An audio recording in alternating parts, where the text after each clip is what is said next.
Hello YouTube. It's been a while. Thanks for joining me. I did record a video a couple of weeks ago,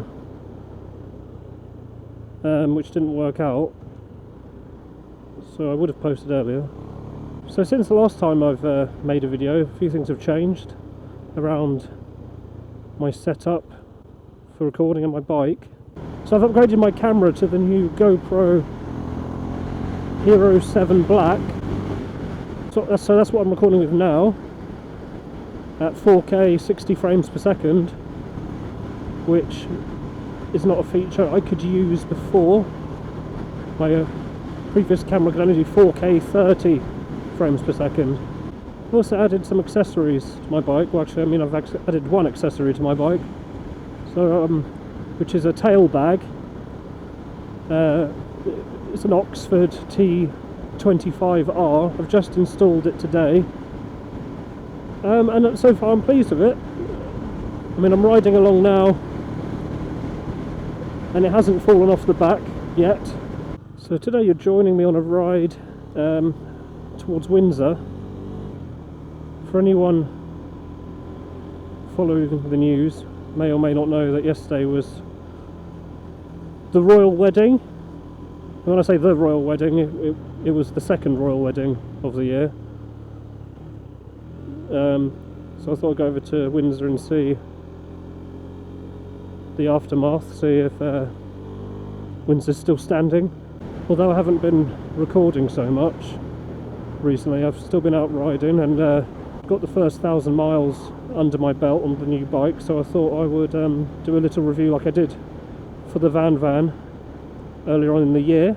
So for anyone who might be interested in getting yourself a 390 Duke, you can have a look at my review when it goes up eventually. I would say it's been great fun so far. Touch wood, I haven't had any problems so far. Seeing as it's October time, and it was October last year that I started riding, I thought I might put together a little video just recapping my experiences so far as a motorcyclist. Might be of some interest to people, it might not, but I'm going to do it anyway.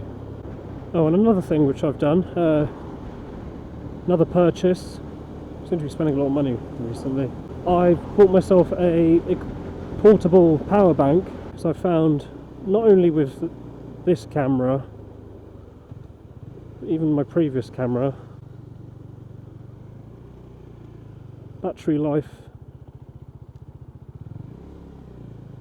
isn't great, usually lasting around an hour.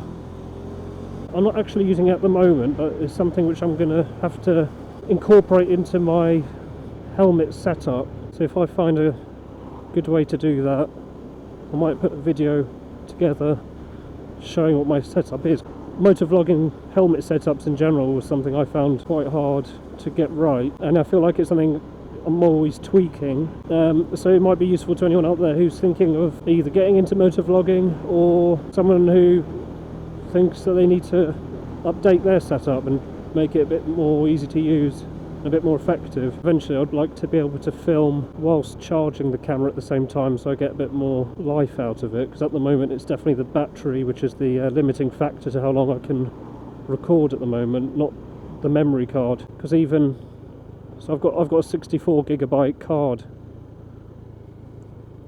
in my camera, so even if I want to record at 4K and 60 frames per second, which is the setting which uses up the most memory per second of video, I think I can still get over 2 hours, or around about 2 hours of footage.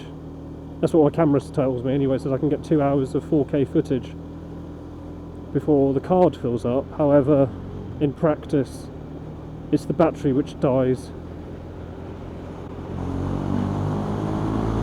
I couldn't help myself.